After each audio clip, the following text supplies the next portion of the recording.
আলোচিত টিকটকার লায়লা আক্তার ফারহাদের দায়ের করা ধর্ষণ মামলায় আত্মসমর্পণ করে জামিন পেয়েছেন আরেক টিকটকার আব্দুল্লাহ আল মামুন ওরফে প্রিন্স মামুন। মঙ্গলবার মামলাটির চার্জশিট গ্রহণের জন্য দিন ধার্য ছিল। প্রিন্স মামুন চার্জশিট দাখিল পর্যন্ত জামিনে ছিলেন।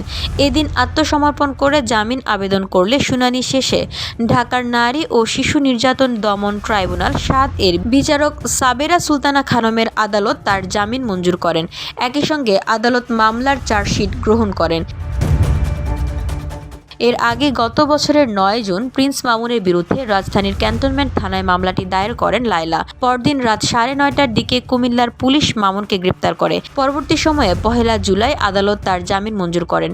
মামলার অভিযোগে বলা হয়েছে, ৩ বছর আগে ফেসবুকে আব্দুল্লাহ আল মামুন ওরফে প্রিন্স মামুনের সঙ্গে লায়লার পরিচয় হয়। এক পর্যায়ে মামুন বিয়ের প্রলোভন দেখিয়ে প্রেমের সম্পর্ক স্থাপন করে। পরে মামুন তাকে জানায় তার ঢাকায় থাকার মতো নিজস্ব বাসা নেই, যেহেতু প্রেমের সম্পর্ক সৃষ্টি হয় এবং মামুন তাকে বিয়ে করবে বলে জানায়, তাই লায়লা তাকে নিজের বাসায় থাকার অনুমতি দেন। ২০২২ সালের ৭ জানুয়ারি মামুন তার মাকে সঙ্গে নিয়ে লায়লার বাসায় এসে বসবাস করতে থাকে। ওই দিন থেকে মামুন তার সঙ্গে একই রুমে থাকতে শুরু করে।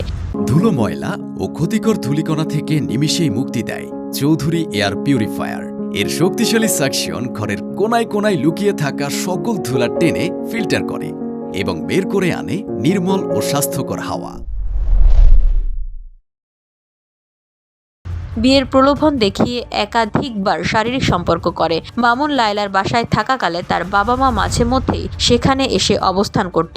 মামুনকে একাধিকবার বিয়ের তাগিদ দিলে সে বিভিন্ন অজুহাতে সময় ক্ষেপণ করতে থাকে। সর্বশেষ চলতি বছরের ১৪ই মার্চ মামুন আবার লায়লাকে ধর্ষণ করে। পরবর্তী সময়ে মামুনকে বিয়ের বিষয়ে বললে সে ক্ষিপ্ত হয়ে ওঠে এবং গালিগালাজ করে।